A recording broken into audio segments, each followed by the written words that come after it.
वाक्य जिनमें एक क्या हो प्रिंसिपल क्लॉज मतलब उपवाक्य एक उपवाक्य ऐसा हो जो प्रिंसिपल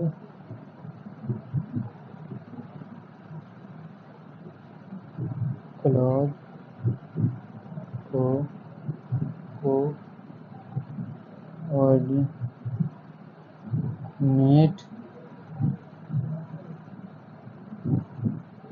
क्लॉज समापदीय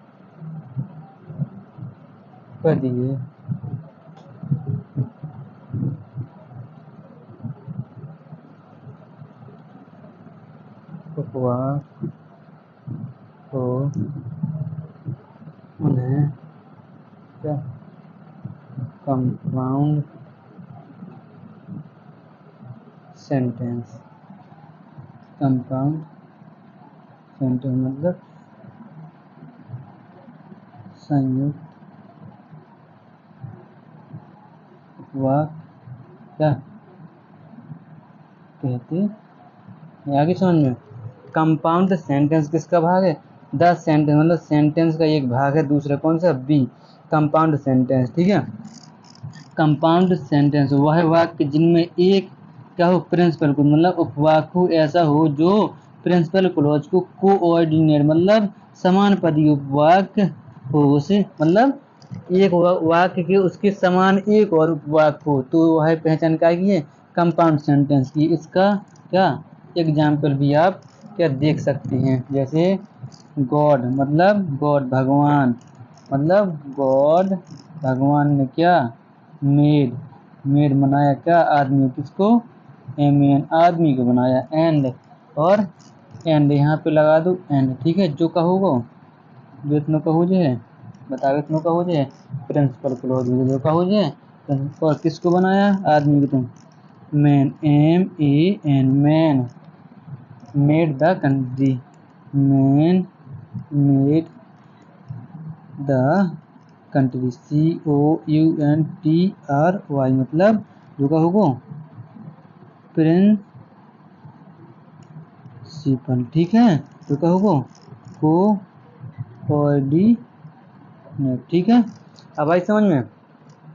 गॉड मतलब भगवान ने मेड बनाया मैन आदमी को, एंड और man made the country man आदमी ने मेड बनाया द कंट्री आदमी ने कंट्री बनाया। मतलब जो ये प्रिंसिपल होगा जो कोऑर्डिनेट मतलब समान पद ये है ना, समान है ना थोड़ी बहुत, तो ऐसे वाक्यों को क्या कहते हैं? कंपाउंड कॉम्प्लेक्स वाक्य कहते हैं। ठीक है, आगे समझ में।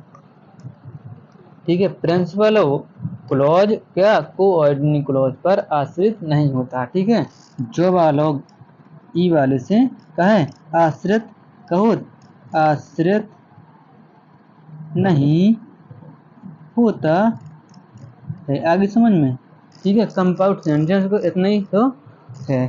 ठीक है, इसकी परिभाषा है कंपाउंड सेंटेंस जी का, इसको संयुक्त उपवाक्य संयुक्त वाक्य भी कहते हैं। क्या कहते हैं? संयुक्त वाक्य। क्या कहते हैं? संयुक्त वाक्य कहते हैं। ठीक है, वह वाक्य जिनमें एक प्रिंसिपल क्लॉज वाक्य ऐसा हो जो प्रिंसिपल क्लॉज को कोऑर्डिनेट मतलब समान पदीय वाक्य में समान पदीय वाक्य हो। ठीक है, आगे समझ समान उन्हें कंपाउंड सेंटेंस या संयुक्त वाक्य कहते हैं। क्या कहते हैं? संयुक्त वाक्य कहते हैं। आगे समझ में, संयुक्त वाक्य कहते हैं। इसका एग्जाम्पल क्या है? गॉड भगवान ने मेड बनाया मैन आदमी जो प्रिंसिपल क्लॉज होगा, एंड और मैन मेड द कंट्री जो का होगा कोऑर्डिनेट क्लॉज होगा। अब हम सेंटेंस का तीसरा भाग पढ़ेंगे। क्या तीसरा भाग है कौन सा? सी। कौन सा? कॉम्प्लेक्स। द कॉम्प्लेक्स सेंटेंस, ठीक है। वह वाक्य जिसमें एक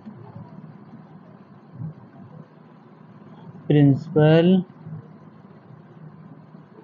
क्लॉज मुख्य उपवाक्य हो और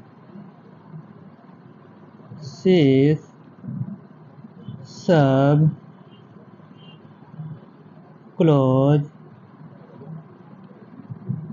उपवाक्य प्रिंसिपल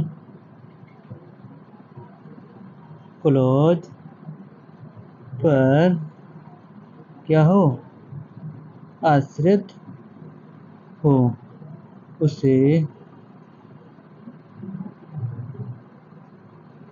कॉम्प्लेक्स सेंटेंस मतलब मिश्रित वाक्य कहते हैं। क्या कहते हैं? मिश्रित वाक्य कहते हैं, ठीक है। आगे समझ में, कॉम्प्लेक्स सेंटेंस की हिंदी क्या है? मिश्रित वाक्य। क्या है? मिश्रित वाक्य। मिश्रित वाक्य वह वाक्य जिसमें एक प्रिंसिपल क्लॉज हो लेकिन उस पर उपवाक्य मतलब क्लॉज का हो आश्रित हो। का हो आश्रित हो। जैसे में एग्जाम्पल में देख लो, सी मतलब उसने, ठीक है। वह, सी माने वह, RETURNED return, the computer after she noticed it was या damaged, DAMAGED, ठीक है। आगे समय, सी वह रिटर्न हुई, ठीक है। जब वह रिटर्न हुई तो उसने क्या, कंप्यूटर को देखा। कुछ समय बाद जब वह रिटर्न हुई तो कंप्यूटर में क्या नोटिस किया, क्या नोटिस किया, इट वह वाज डैमेज मतलब क्षतिग्रस्त था, ठीक है। वह क्षतिग्रस्त था। जो प्रिंसिपल होगा, जो उपवाक्य होगा, जो वालो उपवाक्य जब वाले प्रिंसिपल क्लॉज में क्या है, आश्रित है ना, आश्रित। तो जो कौन सा सेंटेंस हो जाए, कॉम्प्लेक्स सेंटेंस हो गए, ठीक है। आशा करते हैं कि आपको कंपाउंड और कॉम्प्लेक्स सेंटेंस विधिवत रूप से समझ में आ गए होंगे, ठीक है। और पूरा वीडियो मतलब पिछले टॉपिक देखने के लाने 10 सेंटेंस हमने पढ़ाओ, फिर सेंटेंस के भाग पढ़ाए। सेंटेंस के भाग कितनी भाई, 3 भाई। कौन कौन सी है वो, सिंपल सेंटेंस, कंपाउंड सेंटेंस और कॉम्प्लेक्स सेंटेंस। और हमने फिर असर्टिव वो सिंपल सेंटेंस की हमने भाग पढ़ाए। कौन कौन से भाग पढ़ाए पता है आपके? Assertive sentence, interrogative sentence, imperative sentence और एक्सक्लेमेटरी सेंटेंस। अब आज हमने क्या करूँ तू, कौन सा सेंटेंस पढ़ो तू अपने कंपाउंड से पहला, फिर अब कॉम्प्लेक्स कंपाउंड को कहोगे कंपाउंड संयुक्त वाक्य है जो मिश्रित वाक्य है, ठीक है। आशा करते हैं कि आपको यह पूरा वीडियो समझ में आए। और अगर आप हमारे वीडियो में नए हैं तो पुराने वीडियो पर जरूर से जरूर ध्यान या फोकस करें, ठीक है। Good bye.